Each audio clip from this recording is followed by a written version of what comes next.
everyone. Thank you so much for joining me. I am so excited that you're here. Welcome to everyone who's hopping on. Welcome to all of my replay viewers. If you want to tweet at me, if you have any questions or comments, and you're a replay viewer, you can do that on Love Hope Advent. And you can tweet at me, or you can find me on Facebook at Love Hope Adventure. I'm going to turn this camera around.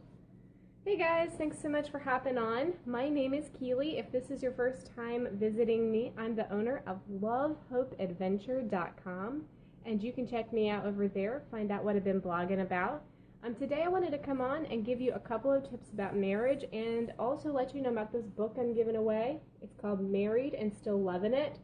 You can go onto my website, and in my show notes from today, I will put a link to this, to the sign up for this. And the way you can sign up for it is I wrote a post about the book, and you can leave in the comment section your tips. And that is how you can sign up for this book. I'm giving away 3 copies. It is for those who have United States addresses. I'm sorry, those that are in Canada and in other countries. The publishers are only sending to the United States. So if you have a P.O. box for the U.S., they'll do that too. And I wanted to give some marriage tips because, like I said, to sign up for this book, you just have to leave some marriage tips on that post. And I thought it would be a good idea if I gave you a couple of my marriage tips today.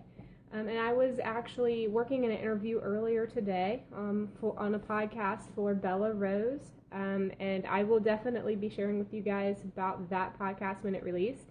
And she asked me the 3 key things that I have found to be really helpful for my marriage, for the success of my marriage. And the top thing that I know has been instrumental in the success of my marriage has been mentorship. And I was blessed enough to have parents who really have mentored me in marriage long before I ever got married, before I ever even met Austin, my husband.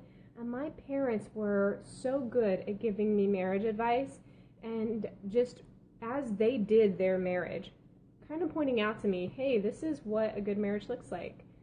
Your dad and I kiss each other goodbye, and we kiss each other hello. And my parents really modeled a good marriage for me, and they also made a point in having a lot of conversations about marriage and about sex. So I know not everyone has parents that can mentor them, but there might be a couple in your church or maybe in your community, someone that you know that has a strong marriage, and I really encourage you to invest in time with that person, with that couple. You don't have to go to them and be like, please mentor me. But if you get around them and start asking them questions about their marriage, ask them what's worked for them, what hasn't, I think that you'll really find that watching that good marriages being modeled out will really, really help you. And I have relied on the advice of my parents and of other couples that have, just been really important in my life. I've relied on their advice and their actions to help me in my marriage. So that is so important. I think that it's important that we understand that marriage cannot be done in a bubble. We must surround ourselves with other encouraging people, encouraging communities. Hey, thanks so much for joining. My website is lovehopeadventure.com. I know it's kind of long, but it's 3 key words that my family puts into practice for our life. Love, hope, adventure. So as far as mentoring, I think that's very important. It's very important to be having friends that have a good marriage and spending time with them.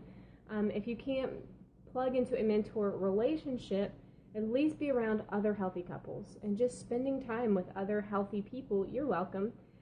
Other healthy people will rub off on you. So that's any time in your life, but particularly with your marriage. Another one of my marriage tips, I'm sorry, I'm having a little trouble breathing today. It's just the weather change, and I struggle with asthma. So I'm feeling it, and I'm causing me to stumble over my words. So the second thing that I really recommend is learning how to communicate with your spouse. And everyone talks about communication. Everybody says it is so important. Well, yes, it is. But one of the most important parts of communication is understanding yourself. You cannot possibly explain to your spouse your feelings on a matter if you don't know what they are. If you can't figure out or pinpoint why something is bothering you, then you won't be able to communicate yourself clearly to them. The other important part of communication is understanding where your spouse is coming from or the other person, and this is all communication. You need to think about the way they were raised, their experiences, the way they interpret things. All of that will play into your ability to communicate to them. So you have to, first of all, understand yourself and communicate yourself clearly to others.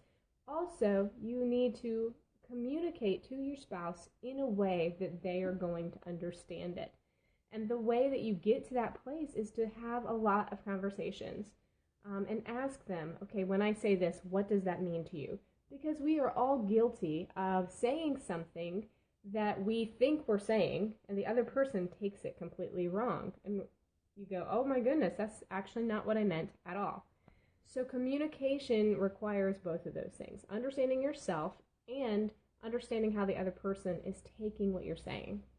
And my third tip today is to be a team in your marriage. It's so easy to become like opponents with your spouse. You guys maybe start having an argument or you don't see eye to eye on something, and all of a sudden you go from being on the same team to being on opposite teams. And when you're on an opposite team with somebody, what happens is you just fight at each other and you don't get anywhere. You certainly aren't getting there together. If any progress is made, it's in spite of one another and not because you did it together as a team. It's very important that you develop that team mindset. When you have the mindset of being on the same team with someone, you're automatically more loyal to them. You're going to give them concessions, more forgiveness, encouragement, and you're going to probably be less likely to fight them on everything. So definitely need that team mindset in your marriage. Today, those were my 3 tips for marriage, as far as the keys that I found to be successful in my marriage. And I hope that you will join me tomorrow. I will come back on. Usually I come on around 1:30 Eastern Standard Time, maybe 1. And I know I'm a little late today, but I made it on, and I hope to see you guys tomorrow. Be sure to check out lovehopeadventure.com and find out what I'm blogging about. Y'all have a great night, and I will talk to you soon.